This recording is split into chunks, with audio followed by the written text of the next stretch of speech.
and thank you for tuning in to the Daily Dose for Spiritual Growth. Again, going through the book of Genesis. Today we are in Genesis chapter 28. Now, 2 days ago when we did chapter 27, I talked to you about the story of Jacob and Esau, when Jacob deceives Esau into getting the blessing from their father Isaac. But as you read through this next chapter, you see that Esau was pretty mad. He was pretty ticked off that his brother did that. And so he even threatens death. That, hey, he's going to wait till his father dies so his father can be honored. But then he's going to seek out revenge against his brother. And their mother overhears this and warns their son, Jacob. And so Jacob is on the run. And if you do the math and you figure out the mileage, this first day, he travels many, many miles. So he obviously was fearful. He was hitting the pavement. He just wanted to get as far away from Esau as possible. But now he's alone. He's out there and he's by himself, fleeing for his life, probably thinking through all the scenarios of woulda, coulda, shoulda. And we see that God gives him a dream. I'm going to read to you, encourage you to read the whole chapter 28, but I'm going to just read a few verses to you. This is verses 12 through 15. And it says this. He had a dream in which he saw a stairway resting on the earth with its top reaching to heaven. And the angels of God were ascending and descending on it. Now there above it stood the Lord, and he said, I am the Lord, the God of your father Abraham, and the God of Isaac. So that would have been his dad, Isaac, and his grandfather, Abraham, his descendants. I will give you and your descendants the land on which you are lying. Your descendants will be like the dust of the earth, and you will spread out to the west and to the east, to the north and to the south. All peoples on earth will be blessed through you and your offspring. I am with you and will watch over you wherever you go. And I will bring you back to this land. I will not leave until I have done what I have promised you. This is an incredible moment in the life of Jacob. Now, the cool thing is that we saw way back several chapters ago, we see God make a covenant with his grandfather Abraham when he calls him out and said, the nations of the world are going to be coming from your offspring. This is before Abraham even had a single kid. And then we see again that he passes this covenant blessing down to the son, Isaac.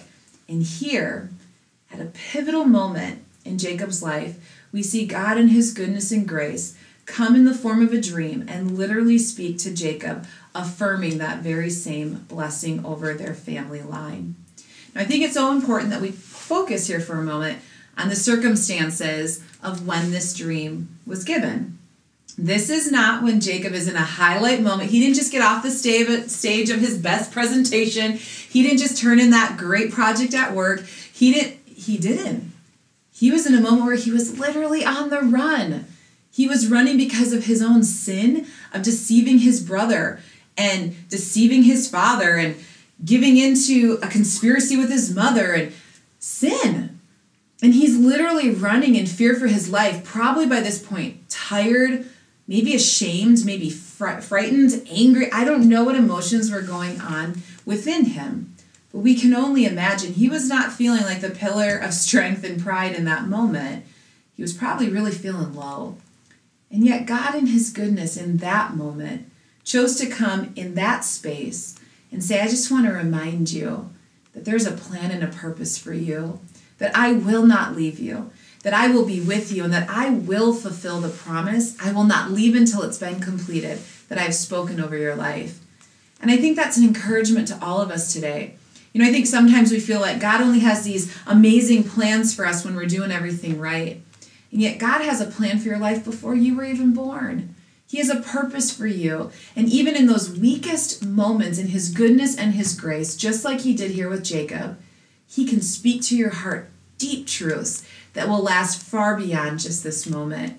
So I encourage you today, would you take some time and rest in the Lord?